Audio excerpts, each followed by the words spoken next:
আপনাদের ফারালস ক্রিয়েশন এ স্বাগতম। বন্ধুরা, আজকে আমরা চলে এসেছি নতুন একটি গল্প নিয়ে। আজকের গল্পের নামটি হল ভুলে যাওয়া রাজ্য। অনেক দিন আগে এক মন্ত্রমুগ্ধ বনের গভীরে লুকিয়ে ছিল ভুলে যাওয়া রাজ্য।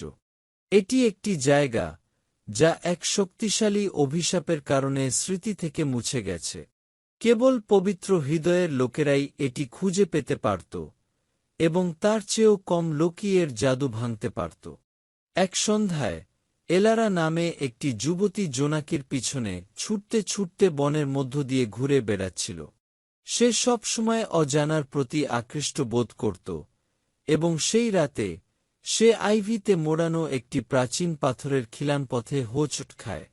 সে যখন পা রাখত, বাতাস ঝিকিমিকি করে উঠত, রূপালী কুয়াশায় ঢাকা একটি দুর্দান্ত দুর্গ প্রকাশ পেত। নির্ভল গুলির ভিতরে সোনালি ঝাড়বাতি ভৌতিক আলোয় ঝিকিমিকি করছিল। টেপেস্ট্রিগুলি একটি আনন্দময় রাজ্যের ছবি বুনেছিল, যার আর অস্তিত্ব ছিল না। কক্ষের মধ্য দিয়ে একটি ফিস ফিস প্রতিধ্বনিত হয়েছিল, যা এলারাকে একটি সিংহাসনে নিয়ে গিয়েছিল যেখানে একটি স্ফটিক গোলাপ অক্ষত অবস্থায় পড়েছিল। অভিশাপ কেবল সেই ব্যক্তি বাতিল করতে পারে যে বিশ্বাস করে, ফিস ফিস করে বলল। এলারা, যদিও ভীত ছিল, হাত বাড়িয়ে গোলাপ স্পর্শ করেছিল। আলো দুর্গের মধ্য দিয়ে ছড়িয়ে পড়ে, ছায়া গলে যায়, সময়ের সাথে সাথে হিমায়িত মানুষদের প্রকাশ করে। রাজ্যের ভুলে যাওয়া নাগরিকরা জেগে উঠলেন, তাদের চোখ আনন্দের অশ্রুতে ভরে উঠল। একজন রাজকীয় মহিলা এগিয়ে এলেন, রানী লিসান্ড্রা। তুমি আমাদের মুক্ত করেছ, তিনি বললেন।